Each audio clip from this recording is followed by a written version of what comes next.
Welcome to back my channel Hayat coaching centre. मेरा नाम खुशनूद है और आज मैं कोशिका यानी सेल से सभी महत्वपूर्ण प्रश्नों को हल करेंगे।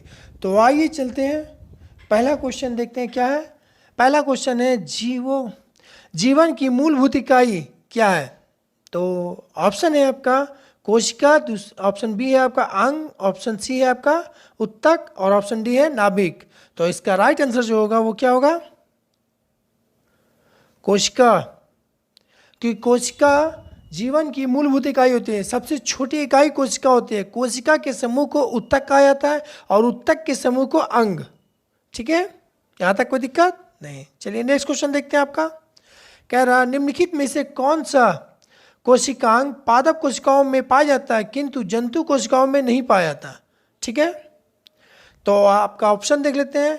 ऑप्शन है क्लोरोप्लास्ट, ऑप्शन बी है आपका प्लाज्मिक रेटिकुलम, ऑप्शन सी है आपका माइटोकॉन्ड्रिया, ऑप्शन डी है राइबोसोम। ठीक है, तो इसका राइट आंसर होगा क्या, क्लोरोप्लास्ट। क्लोरोप्लास्ट में ही एक पर्णहरित होता है जो जिसे क्लोरोफिल कहा जाता है, जो पादप कोशिकाओं में पाया जाता है, जो जिसके कारण पत्तियों का रंग हरा होता है और प्रकाश की रोशनी में कार्बन डाइऑक्साइड और प्रकाश की रोशनी में फोटोसिंथेसिस का कार्य करते हैं। ठीक है, नेक्स्ट क्वेश्चन देखते हैं आपका।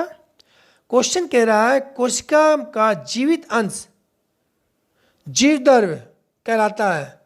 तो उससे जीवद्रव्य कहलाता है, तो यह किससे निर्मित होती है। ठीक है, जीवद्रव्य जो है किससे निर्मित होती है। ऑप्शन ए में है केवल कोशिका द्रव्य में, ऑप्शन बी है आपका केवल केंद्रक द्रव्य में, ऑप्शन सी है कोशिका द्रव्य और केंद्रक द्रव्य में, ऑप्शन डी है आपका कोशिका द्रव्य, केंद्रक द्रव्य और अन्य कोशिकांग में। तो इसका राइट आंसर जो होगा ऑप्शन डी, इन तीनों में होता है। ठीक है, यहाँ तक तो कोई दिक्कत नहीं। चलिए नेक्स्ट क्वेश्चन देखते हैं आपका। क्वेश्चन कह रहा है आपका निम्नलिखित में से किन कोशिकाओं में नाभिक नहीं होता। ठीक है, ऑप्शन देख लेते हैं। मूल रोम कोशिकाओं में, लाल रक्त कोशिकाओं में, प्लेटलेट्स में, मोनोसाइट में। तो इसका राइट आंसर होगा क्या कि लाल रक्त कोशिकाओं में नाभिक नहीं होता। लाल रक्त कोशिकाओं में नाभिक भी नहीं होता और माइटोकॉन्ड्रिया जो होता है, जो जिसे पावर ऑफ सेल यानी ऊर्जा गृह कहा जाता है सेल का, वो भी नहीं होता। ठीक है, नेक्स्ट क्वेश्चन देखते हैं आपका। कह रहा है निम्नलिखित में से किसे कोशिकाओं का आत्मघाती बैग कहा जाता है। तो आत्मघाती यानी कि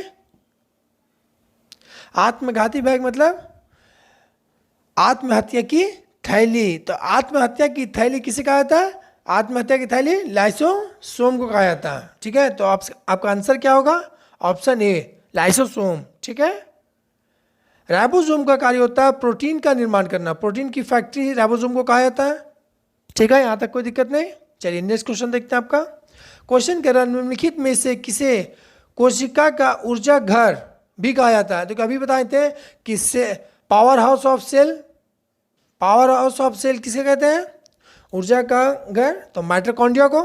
ठीक है, तो आपका ऑप्शन में क्या है, माइटोकॉन्ड्रिया, ऑप्शन बी। ठीक है, नेक्स्ट क्वेश्चन देखते हैं आपका। क्वेश्चन कह रहा है आपका 7 नंबर कि यह श्वसन श्रृंखला का उपयोग कर पादप कोशिकाओं में ऊर्जा का उत्पाद करता है। तो ऊर्जा का उत्पाद जो करता है कौन करता है, माइटोकॉन्ड्रिया। ठीक है, तो माइटोकॉन्ड्रिया करता है। अच्छा, माइटोकॉन्ड्रिया का पावर ऑफ सेल क्यों कहा जाता है, ऊर्जा घर यानी क्यों कहा जाता है, क्योंकि हमारे ग्लूकोज में, हमारे ग्लूकोज से एक ग्लूकोज से, ठीक है, एक ग्लूकोज से ग्लाइकोजन से जब उसे तोड़ा जाता है तो उससे कितना निकलता है, 36 एटीपी यानी एनर्जी।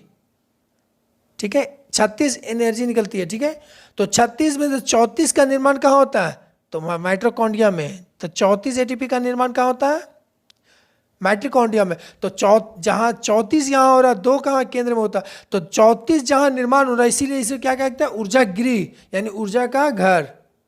ठीक है, नेक्स्ट क्वेश्चन देखते हैं आपका। ये भी हो गया माइटोकॉन्ड्रिया। अब नेक्स्ट क्वेश्चन देखते हैं आपका क्या है। क्वेश्चन है 8 नंबर कि मानव शरीर में उपस्थित निम्नलिखित कोशिकाओं में से किसमें माइटोकॉन्ड्रिया नहीं पाया था।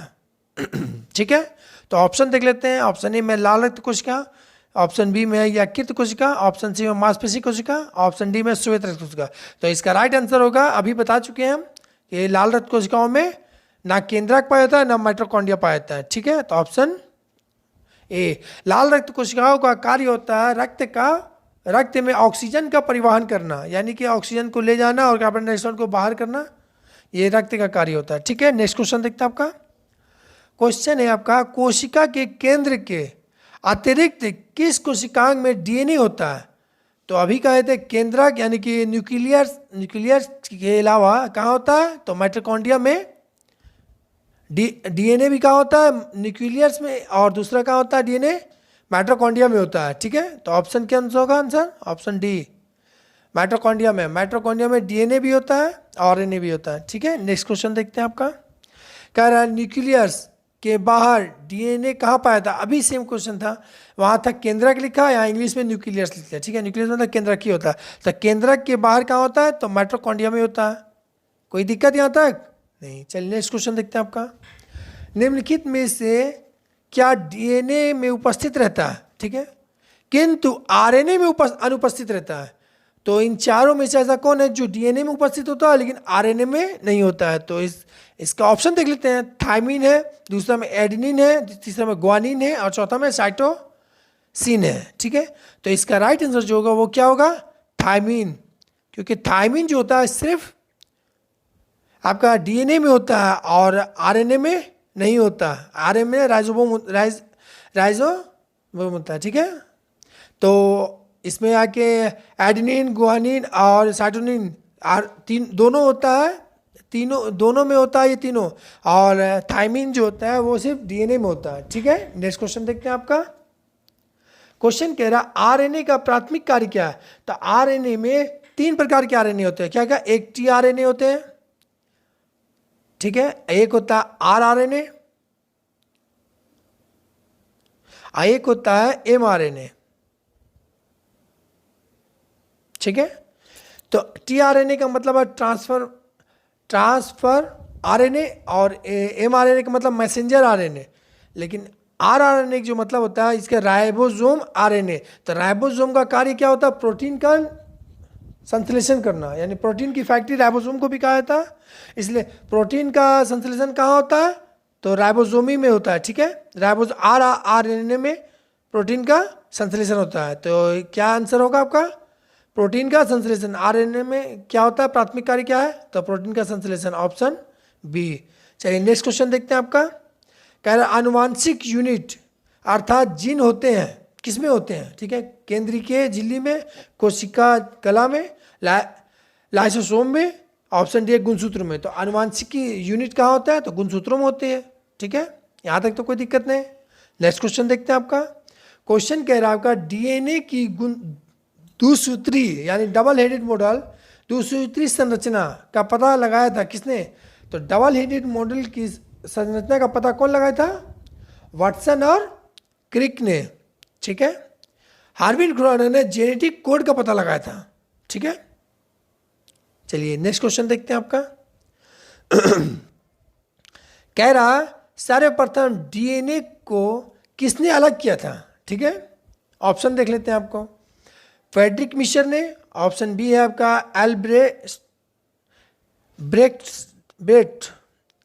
अल्ब्रेट कॉसेल, ऑप्शन सी है फोबस लेवेल और ऑप्शन डी है वाटसन क्रिक। ठीक है, तो इसका राइट आंसर जो होगा क्या होगा? Friedrich Miescher. यहाँ कह रहा है सर्वप्रथम डीएनए को अलग किया था कौन? तो फ्रेडरिक मिशर ने। लेकिन डबल हेडेड मॉडल बोलेगा यानी द्विसंरचनात्मक संरचना, तो वो कौन करेगा? Watson Crick. ठीक है, नेक्स्ट क्वेश्चन देखते हैं आपका। कह रहा डीएनए के 2 स्टैंड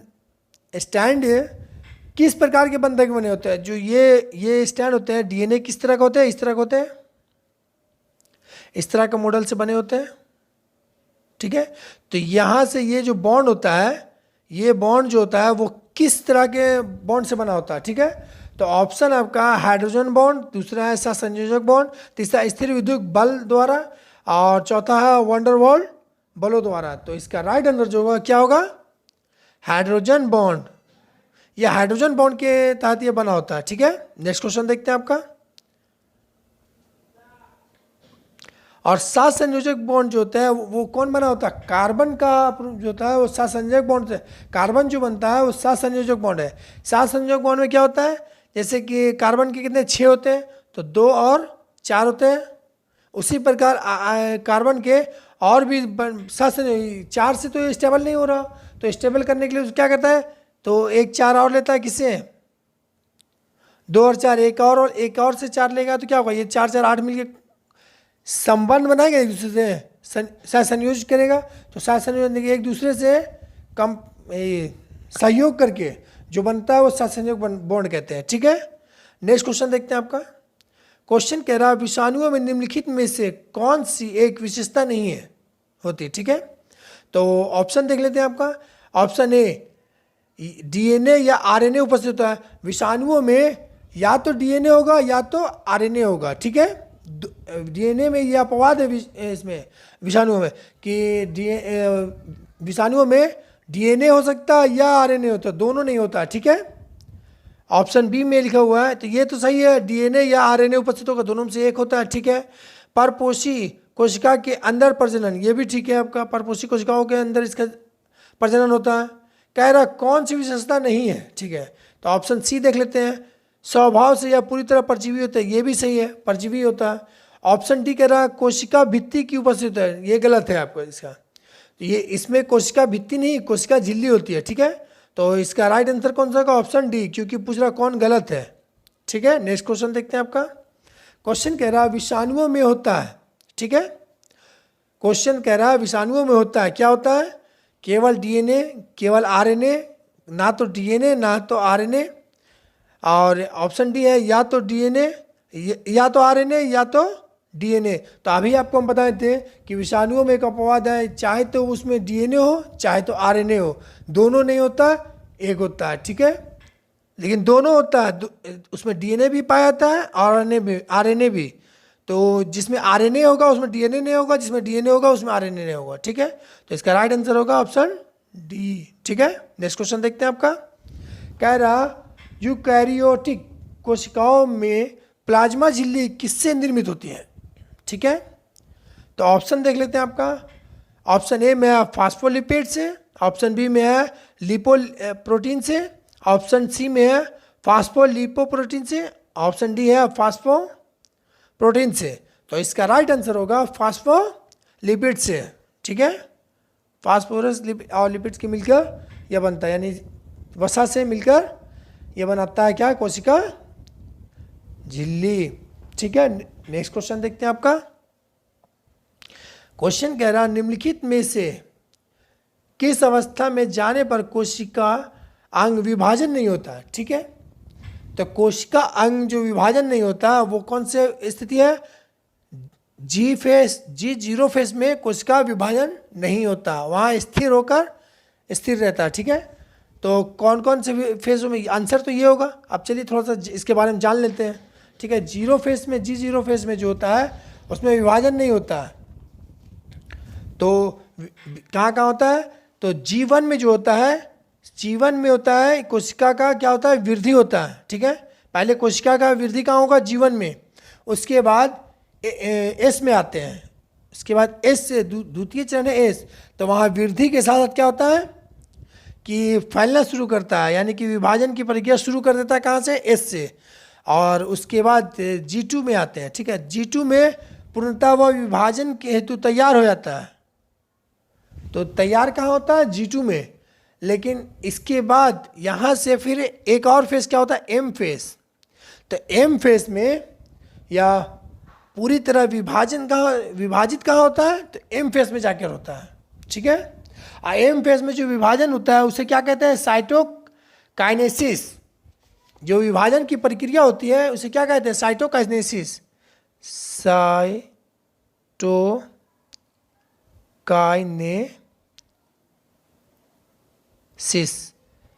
साइटोकाइनेसिस कहा जाता है, ठीक है। विभाजन की जो प्रक्रिया है उसे क्या कहा जाता है? साइटोकाइनेसिस। इसके बाद फिर वो क्या चल जाता है? 0 फेस पर, ठीक है। फिर उसी तरह घूमकर एक चक्रण बनते बनते ए रहता है। फिर 0 फेज से फिर 1 पे जाएगा, फिर 1 से फिर एस पे जाएगा, एस से फिर G2 पे जाएगा, फिर एम पर जाकर विभाजन होगा, फिर 0 पर जाएगा। ठीक है, आगे का नेक्स्ट क्वेश्चन देखते हैं आपका। कह रहा किस वैज्ञानिक ने जीव द्रव्य को जीवन की भौतिक आधार कहा। ठीक है, तो जीवन का भौतिक आधार किसने कहा था? तो हेक्सले ने। ठीक है, कोई दिक्कत? हेक्सले ने कहा था। डार्विन विकासवाद का सिद्धांत दिया था। लैमार्क जंतु विज्ञान का जनक है। ठीक है, नेक्स्ट क्वेश्चन देखते हैं आपका। कह रहा लाइसोसोम है। लाइसोसोम क्या है? तो लाइसोसोम का मुख्यतः कार्य होता है कि ऊतकों का पाचन करना। क्या होता है? पाचन करना। था किस में आता है? उसका पाचन केंद्र में, उसका काम, पाचन तंत्र में उसका कार्य है। ठीक है, लाइसोसोम को आत्महत्या की थैली भी कहा जाता है, क्योंकि अगर लाइसोसोम जिसमें है उसमें किसी प्रकार से वो डैमेज होता है तो वो अपने ही सेल को, यानी कि अपने ही झिल्ली को पचाना शुरू कर देता है, और पूरी तरह से पचाकर अपनी जो ये होता है, अपना जो लिक्विड होता है, जो एसिड होता है, वो पूरी तरह से फैल जाता है और कई फिर सारी वस्तुओं को पचाना शुरू कर देता है, जिसके कारण इंसान की मृत्यु हो जाती है। इसीलिए इसे लाइसोसोम को आत्महत्या की थैली भी कहा जाता है। ठीक है, नेक्स्ट क्वेश्चन देखते हैं आपका। पादप कोशिका में पाए जाने वाले कोशिकांग जो जंतु कोशिकाओं में नहीं पाया जाता है क्या कहलाता है? तो ऑप्शन देख लेते हैं। ऑप्शन ए में हरित लवक यानी क्लोरोप्लास्ट, ऑप्शन बी में है कोशिका भित्ति, ऑप्शन सी में है कोशिका कला, ऑप्शन डी में है केंद्रक। तो जंतु कोशिकाओं में बोल रहा है कि नहीं पाया जाता, और पादप कोशिकाओं में पाया जाता है। ठीक है, तो पादप कोशिकाओं में हरित लवक पाया जाता है, और दूसरा क्या, कोशिका भित्ति भी पाया जाता है। ठीक है, कोशिका झिल्ली नहीं इसमें पाया जाता है, कोशिका झिल्ली भी वहाँ पाया था, लेकिन जंतु कोशिकाओं में कोशिका झिल्ली पाया था, ना कि कोशिका भित्ति। तो इसका राइट आंसर ए और बी दोनों होगा। क्या होगा? ए प्लस बी दोनों। ठीक है, कोई दिक्कत है? आंसर ए और बी दोनों होगा। ठीक है, नेक्स्ट क्वेश्चन देखते हैं आपका। कह रहा है जब गुणसूत्रों में बिना विभाजन के कोशिका में विभाजन होता है तो उसे क्या कहते हैं? जब गुणसूत्र में बिना विभाजन का कोशिका में विभाजन होगा तो उसे कहा आसूत्री विभाजन कहा था। जब इसमें सूत्र का विभाजन ही नहीं हुआ तो क्या होगा? आसूत्री विभाजन। जब पूरी तरह से विभाजन होता है उसे क्या कहते हैं? समसूत्री विभाजन। और जिसमें आधा विभाजन, अर्ध विभाजन होता है, उसे अर्धसूत्री विभाजन कहते हैं। ठीक है, जैसे मनुष्य में अर्धसूत्री विभाजन होता है। ठीक है, नेक्स्ट क्वेश्चन देखते हैं आपका। कह रहा कोशिका झिल्ली किससे बनी होती है? ठीक है, तो कोशिका झिल्ली मुख्यतः किससे बनी होती है? प्रोटीन और लिपिड से बनी होती है। ठीक है, प्रोटीन और वसा से मिलकर कोशिका झिल्ली का निर्माण होता है। ठीक है, कोई दिक्कत यहाँ तक? चलिए ठीक है, नेक्स्ट क्वेश्चन देखते हैं आपका। कह रहा मनुष्य में कितनी जोड़ी गुणसूत्र पाए जाते हैं? तो कह रहा मनुष्य में कितनी जोड़ी गुणसूत्र पाए जाते हैं? ऐसे गुणसूत्रों की संख्या कितनी होती है? 46, लेकिन जोड़ी पूछ लिया तो कितना होगा? 23। चलिए इसके बारे में डिटेल बताते हैं कि मनुष्य में पुरुष और महिला कैसे होती है। ठीक है, तो चलिए डिटेल देते हैं। जैसे कि टोटल कितना होता है? 46 होता है, 46 जोड़ी होती है। ठीक है, तो 46 में से 44 जोड़ी होती है वो पैरेलल होती है। ठीक है, 44 पुरुष में भी पैरेलल जो होती है वो, और 44 महिला में। इसे मिटा देते हैं तो समझ जाएगा। ठीक है, 44 पुरुष में यानी मेल में और फीमेल में। ठीक है, 44 सेम होता है, प्लस इसमें एक एक्स होता है और दूसरा वाई होता है। ठीक है, और महिलाओं में एक्स प्लस एक्स होता है। ठीक है, यहाँ तक कोई दिक्कत नहीं।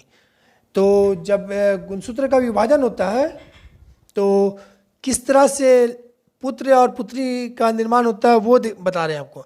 तो अर्धसूत्री विभाजन होता है इसमें, तो पहले यहाँ से कितना, इतना से क्या आएगा? 22 आएगा, यहाँ से 22 इधर से भी आएगा। ठीक है, जब दोनों मिलेंगे तो क्या होगा?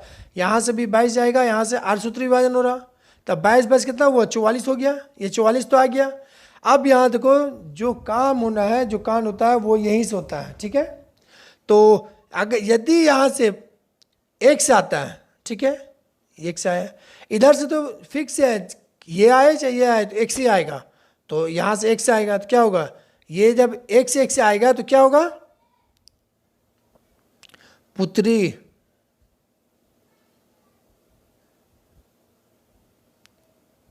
ये क्या होता है, पुत्री होगा।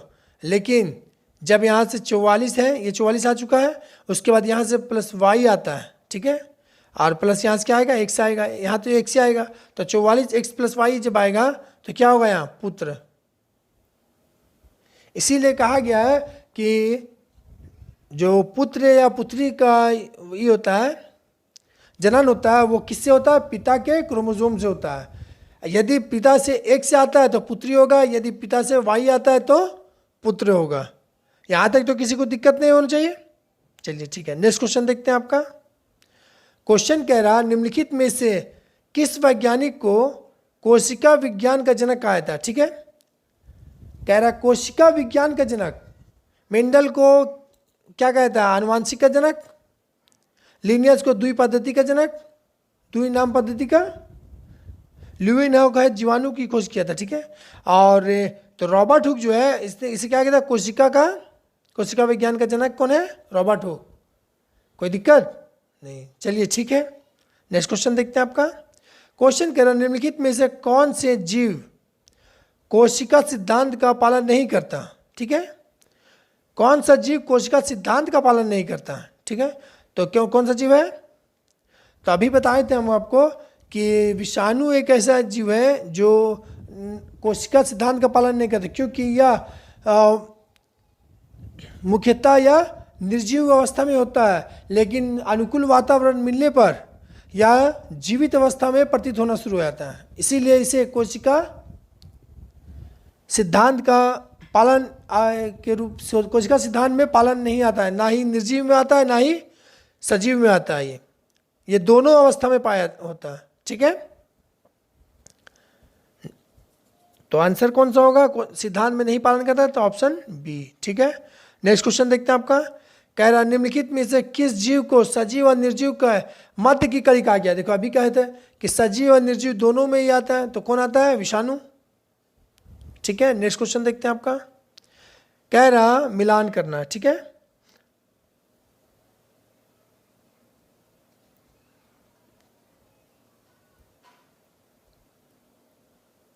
चलिए मिलाते हैं।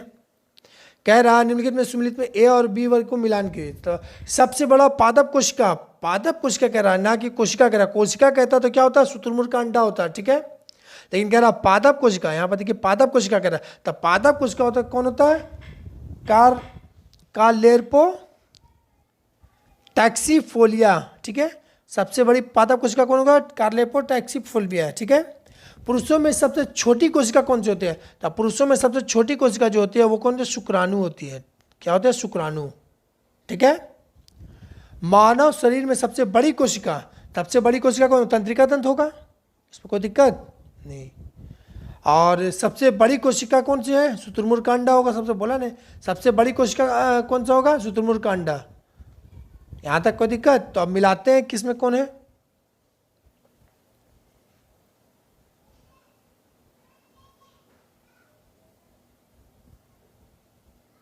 ठीक है, पहला का एक है ना, इसमें मिला था दया। ठीक है, एक ये इसमें मिला था, पहला का एक, यानी एक का एक, पुरुषों में सबसे छोटी कौन है, एक का चार, एक का एक, और दूसरा बी का चार। ठीक है, सी का सब, मानव में सबसे बड़ी कोशिका तंत्र, तंत्रिका तंत्र, यानी कि ऑप्शन सी का दो, सी का दो, यानी ऑप्शन क्या आपका सी आर आंसर। कोई दिक्कत नहीं ना, चलिए ठीक है। और डी का 3 है, डी में सबसे बड़ी कोशिका तंत्र को शुतुरमुर्ग का अंडा। ठीक है, यहाँ तक कोई दिक्कत नहीं। चलिए नेक्स्ट क्वेश्चन देखते हैं आपका।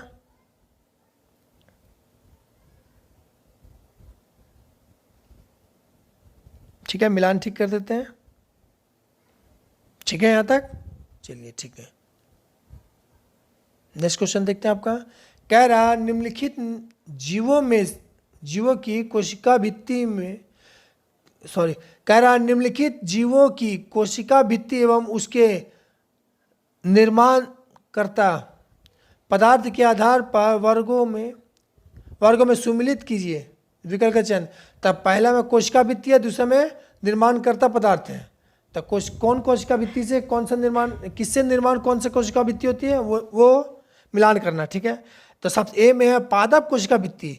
तब पादप कोशिका भित्ति का निर्माण कौन करता है, सेलुलोज करेगा। चलिए ठीक है।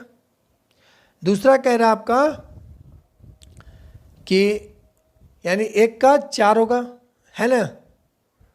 उसके बाद आता है कि जीवाणु कोशिका भित्ति। तो जीवाणु कोशिका भित्ति किसमें होता है, जीवाणु कोशिका भित्ति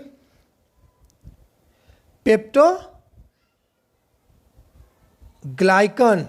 ठीक है, जीवाणु कोशिका भित्ति किसमें होता है, पेप्टोग्लाइकन। कह रहा ऑप्शन सी में है शैवाल कोशिका भित्ति। पहले इसको जगह पे लाते हैं, नहीं तो दिक्कत होगा इस समझ में।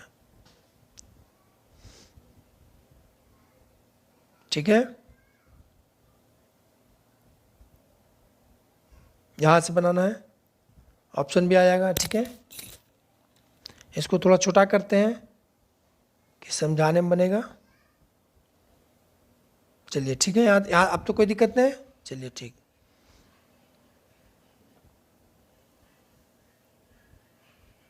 पहले इसे हटाते हैं। चलिए देखिए, क्या रहा था, पादप कोशिका भित्ति किसमें, सेलुलोज में, यानी 1 का 4। कोई दिक्कत। ऑप्शन बी में कह रहा जीवाणु कोशिका भित्ति पेप्टोग्लाइकन। ठीक है, जीवाणु कोशिका भित्ति किसमें होता है, पेप्टोग्लाइकन से बनता है। शैवाल कोशिका भित्ति जो होता है किससे बनता है, ग्लाइकोप्रोटीन से। किससे बनता है, ग्लाइकोप्रोटीन से। कवक कोशिका भित्ति किससे बनता है, तो ग्लूकोसेमिन। कवक कोशिका भित्ति किससे निर्माण होता है, ग्लूकोसेमिन से। तो मिलाते हैं किसमें आएगा, तो ए का डी यानी 4, 1 का 4 किसमें है, 1 का 4 डी में है और 1 का 4 ए में है।